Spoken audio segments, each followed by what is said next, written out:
Hey there! Welcome back to our channel. Thank you for coming back, and if you are new, please like and subscribe. It helps me keep making this content. The sun begins its slow climb over the eastern horizon. Its first rays of light touch the surface of the great Nile River. A gentle mist hangs low over the riverbanks, clinging to the reeds and acacia trees that line the water's edge. The cool of the night is giving way to the coming heat of the day. The world here is quiet, but it is a watchful quiet. On the eastern bank, vast herds of animals are starting to stir. Thousands of wildebeest, their dark coats blending into the morning shadows, begin to rise from their rest. Their low grunts and snorts carry across the plains, a sign of their growing restlessness. Among them, zebras stand alert, their black and white stripes a stark contrast to the muted colors of the landscape.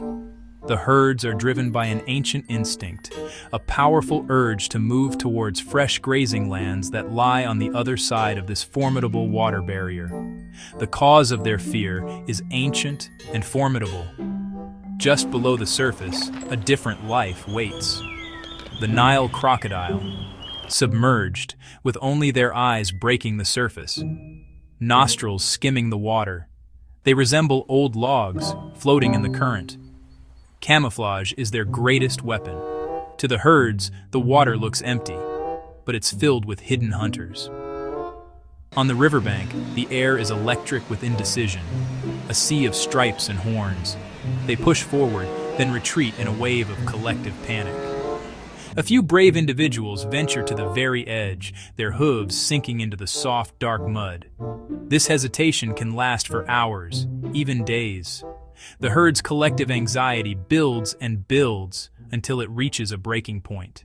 It happens without warning. A single wildebeest, pushed from behind by the immense pressure of the herd, stumbles down the muddy bank. This one splash is the trigger. The dam of fear breaks. In an instant, a trickle becomes a flood. It is a chaotic, desperate stampede for survival, driven by a single, overwhelming instinct to cross to the other side. The animals swim with desperate energy, their heads held high, their eyes wide with terror. For the crocodiles, this is the moment they have been waiting for. Their movements are deliberate and powerful. The strike itself is a marvel of biomechanics and raw power. To the prey, it is as if the river itself has erupted to grab them. The moment of impact is sudden, violent, and utterly decisive.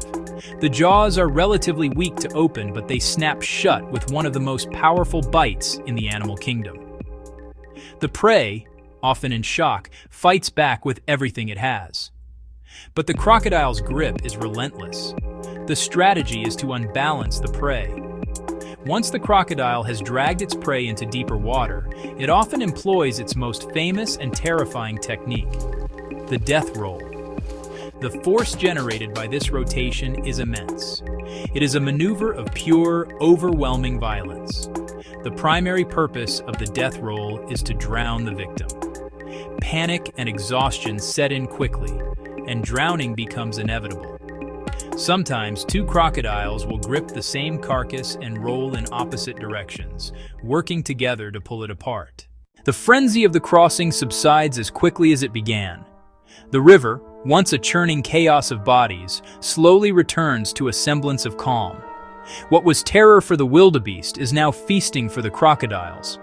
A dozen crocodiles can reduce a 1,000-pound animal to bones in less than an hour.